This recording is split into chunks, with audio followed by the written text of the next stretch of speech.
ये तस्वीरें दरभंगा के डीएमसीएच की हैं, जहां की सुविधा देखकर आप भी दंग रह जाएंगे। हाल ये है कि मरीजों के लिए बेड तक नहीं है, एक चादर तक नहीं है जिसे बिछाकर मरीजों को लिटाया जा सके, और मरीजों का गंदी जमीन पर लिटाकर इलाज किया जा रहा है। तो इन सारी व्यवस्थाओं से आप अंदाजा लगा सकते हैं कि इलाज कैसा हो रहा होगा।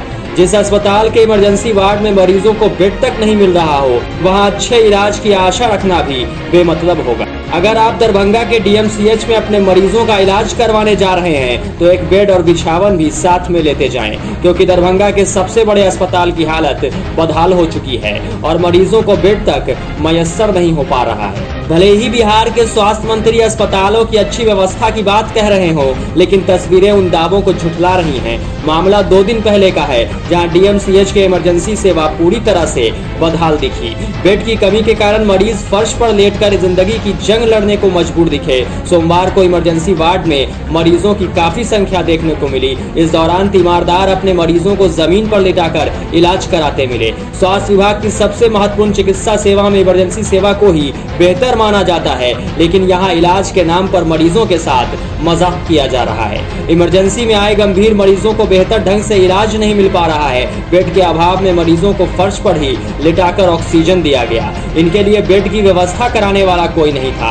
मरीज और परिजन दोनों परेशान थे। उस समय इमरजेंसी कक्ष के डॉक्टर भी परेशान थे। मधुबनी के बिस्फी से आए मरीज के परिजन नरेंद्र कुमार पासवान ने कहा कि यहाँ कोई सुविधा नहीं है। हमारे मरीज आंत की समस्या से पीड़ित हैं। बेड नहीं होने के कारण फर्श पर लिटाने को कहा गया है।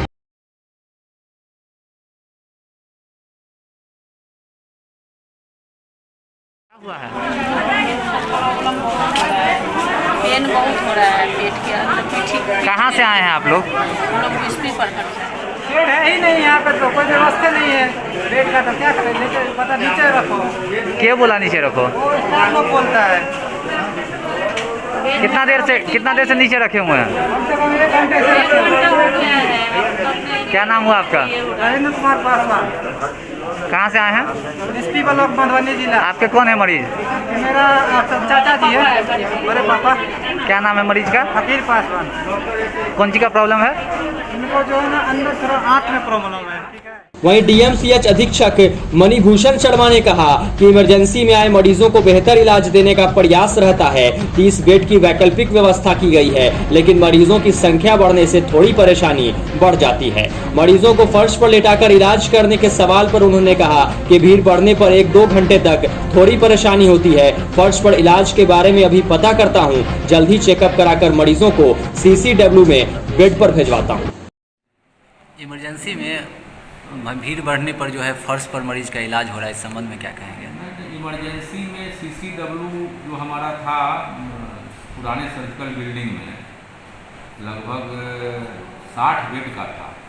उसको पुराना जर्जर था, इसके चलते उसको हटा दिया गया। तो इसीलिए वैकल्पिक व्यवस्था हम लोग कर लिए हैं। 30 बेड का थोड़ा सा कम पड़ रहा है, और फ्यूचर में हम लोग बात कर रहे हैं जब फैब्रिकेटेड CCW बन जाए जो सदा के लिए, जब तक सर्जिकल भवन हमारा नहीं बन रहा है और CCW, तब तक फैब्रिकेटेड हम लोग बात कर रहे हैं विभाग से। और जिस दिन पेशेंट का नंबर बढ़ जाता है तो वेट एंड वॉच में थोड़ा सा फर्श पर तो नहीं देख लेते हैं, फर्श पर नीचे नहीं रहना चाहिए, उसकी व्यवस्था हम तुरंत करवाते हैं। और वेट एंड वॉच में रहता है जरा सा सुधार हो गया तो वार्ड में उसको हम लोग शिफ्ट कर देते हैं। बहरहाल बहार वाले बिहार में सरकारी दावे चरम पर हैं, लेकिन गरीब जनता को देखने वाला कोई नहीं है। भले ही सरकारी दावों में बड़ी आसानी से ये कह दिया जाता है कि व्यवस्थाएं चकाचक हैं, लेकिन उन सुविधाओं वाले दावों को मुंह चिढ़ाती तस्वीरें आपके सामने हैं, जो बयां कर रही हैं अस्पतालों की बदहाल व्यवस्था को, अस्पताल के निकम्मेपन को, बदहाल अस्पताल के बदहाल सिस्टम को, दम तोड़ती स्वास्थ्य व्यवस्था को, झूठे साबित हो रहे सरकारी दावों को, और बता रही हैं डीएमसीएच की सच्चाई, जहां इलाज भगवान भरोसे हो रहा है, मरीज को बेड तक मयस्सर नहीं है। ऐसे में मरीज कहां जाएं, कैसे अपना इलाज करवाएं? तो आखिर इसको व्यवस्था का जिम्मेदार कौन है? व्यवस्था बेपटरी कैसे हुई? इसका जवाब किसके पास है? और क्या ये बदहाल व्यवस्था कभी ठीक हो पाएगी, या मरीज ऐसे ही इलाज करवाते रहेंगे और ठीक होने की जगह और बीमार हो जाएंगे? Bureau report, democratic news.